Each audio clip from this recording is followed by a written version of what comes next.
वहीद मुराद पाकिस्तान के महंगे तरीन एक्टर थे। चॉकलेटी हीरो के तौर पर वो दिलों पर राज करते थे। उन्होंने बेपनाह दौलत कमाई, लेकिन उनकी दर्दनाक मौत के पीछे एक इबरतनाक कहानी है और यह दौलत उनके किसी काम ना आ सकी। वहीद मुराद की मौत कैसे हुई, उस तक पहुंचने से पहले ये जरूरी है कि हम ये समझ सकें कि वहीद मुराद बुनियादी तौर पर किस जहन के मालिक थे। उनके बहुत सारे पुराने दोस्त ये बताया करते थे कि वहीद मुराद एक कारोबारी जहन के मालिक थे। वो खुद भी कहा करते थे कि बिजनेस में किसी का कोई लिहाज नहीं होता, जिसका दौर चलता है वो दूसरे को अपनी शराइत मनवा कर फायदा उठाता है। वो अपने इन ख्यालात का खुलम खुला इजहार किया करते थे, बल्कि अमली तौर पर भी इसका मुजाहिरा करते थे। मसलन अपनी पहली कामयाब फिल्म हीरा और पत्थर के लिए जब उन्होंने महसूस किया कि इसके हदायतकार के तौर पर इकबाल रिजवी ही मुनासिब रहेंगे, तो उन्होंने बचपन के दोस्त परवेज मलक को बिल्कुल नजरअंदाज कर दिया। हालांकि वो अमेरिका से वहीद मुराद के कहने पर फिल्मी डायरेक्शन सीख कर आए थे और इसका इंतजार कर रहे थे कि वहीद मुराद उन्हें हदायतकारी का मौका देंगे। फिर वहीद मुराद को इकबाल रिजवी के साथ काम करना कारोबारी लिहाज से घाटे का सौदा नजर आया, तो वो एक दिन बिजाते खुद परवेज मलक के घर पहुंच के और उन्हें अपनी दोस्ती का वास्ता देकर साथ ले आए। फिल्म कामयाब रही,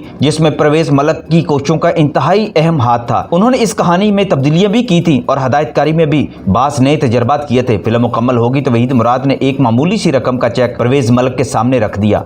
उन्होंने हैरान होकर वहीद मुराद की तरफ देखा। बीदू, तुम्हारे ख्याल में मेरी हदायतकारी का ये मुआवजा होना चाहिए? वहीद मुराद ने इंतहाई सर्द लहजे में कहा, देखो परवेज, मैंने इस फिल्म की हदायतकारी की मद में एक मुकर्ररा रकम रखी थी, कुछ इकबाल रिजवी को दे दी है, जो बाकी रह गई थी वो तुम्हें दे रहा हूँ, इसमें शिकायत की क्या बात है? परवेज मलक खामोश हो गए। फिल्म की कामयाबी के बाद भी वहीद मुराद ने उन्हें और अपने पुराने दोस्तों सुहेल राना और मसरूर अनवर को बोनस या आजादी इनाम देने की जरूरत ही महसूस नहीं की थी। हालांकि ये फिल्म अरमान सुपर डुपर कामयाब रही थी। इन लोगों ने वहीद मुराद के साथ बहुत रियायती मुआवजों पर काम किया था। हीरा और पत्थर के बाद अरमान शुरू हुई और जब रिलीज हुई तो सारे मुल्क में क्यामत मच गई थी। वहीद मुराद पर शोहरत और दौलत की बारिश होने लगी, लेकिन वहीद मुराद ने अपने स्टाफ और यूनिट को इनाम इकराम या बोनस देने की कोई ज़रूरत महसूस नहीं की। हालांकि उस दौर में यह रवायत थी कि जो फिल्म कामयाब होती उसके स्टाफ को इनाम दिया जाता था। एक दिन सारा अमला हदायत कर परवेज मलक के पास गया और मुतालबा किया कि इतनी बड़ी कामयाबी के बाद उन्हें भी कुछ बोनस या इनाम मिलना चाहिए। परवेज मलक ने अमले की फहरिस्त बनाने के बाद हर एक के नाम के आगे एक मुनासिब रकम तजवीज़ कर दी और कागज़ वहीद मुराद की मेज़ पर रख दिया। वहीद मुराद दफ्तर में दाखिल हुए और हस्बे मामूल मालकाना अंदाज में चलते हुए अपनी मेज़ पर पहुंचे। सामने रखे हुए कागज़ पर नजर पड़ी तो वहीद मुराद ने उठाकर उसे पढ़ा और फिर खामोशी से कोई तासुर दिए बगैर फाड़ कर रद्दी की टोकरी में डाल दिया। सारे अमले के सामने हदायतकार और बचपन के दोस्त की बहुत बड़ी तौहीन और तजलील हो गई थी, मगर परवेज मलक ने सब्र और ज़ब्त से काम लिया और उन्हें समझाया कि मैंने इस फहरिस्त में खुद अपना नाम नहीं लिखा बीदू, मगर यूनिट के दूसरे लोग बहरहाल इनाम के मुस्तहिक हैं। वहीद ने इंतहाई गरूर में परवेज मलक को देखा और सर्द लहजे में जवाब दिया, परवेज, इन्होंने जो काम किया है मैंने इसका मुआवजा अदा कर दिया है। फिल्म के मुनाफा से उनका कोई ताल्लुक नहीं। अगर इस फिल्म में नुकसान हो जाता तो क्या यूनिट के लोग अपनी तनख्वाहें और मुआवजे मुझे वापस कर देते?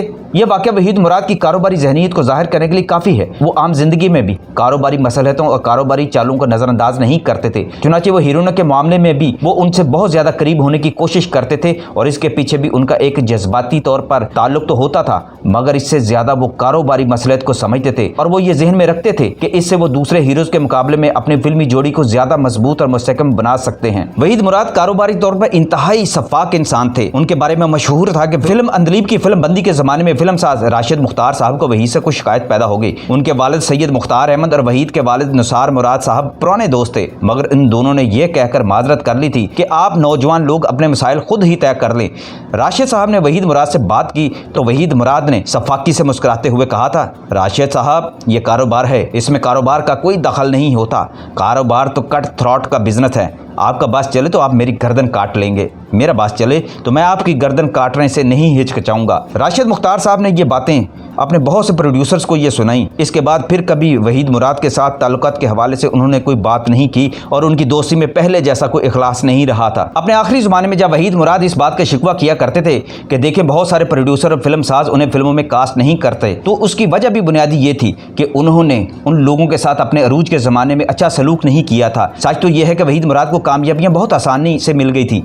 वो इनके इतने आदी हो चुके थे कि नाकामी बर्दाश्त करना उनके बस में न था। वो माजी में रहना चाहते थे। उस ज़माने जमाने में सांस लेना चाहते थे, जब वो पाकिस्तान के सबसे मकबूल, मुनफरिद और अकेले हीरो थे, वो ये भूल गए थे कि वक्त बड़ा बेरहम है। जब वो किसी फिल्म के लिए अपना मुआवजा तलब करते थे तो इंतहाई गरूर से सबसे ज्यादा मुआवजा तलब करते थे। वो कहते थे कि मैं पाकिस्तान का दलीप कुमार हूं और दलीप कुमार को उसकी शान के मुताबिक मुआवजा मिलना चाहिए। मोहम्मद अली, नदीम और शाहिद से ज्यादा वो मुआवजा लिया करते थे। लेकिन जमाना भी बड़ा बेरहम साबित होता है। उसकी जात में जब कोई आता है तो कोई नहीं बच सकता। नशेबो फराज, अरूजो जवाल, बुलंदी और पस्ती हम जैसे इंसानों का मुकद्दर हैं।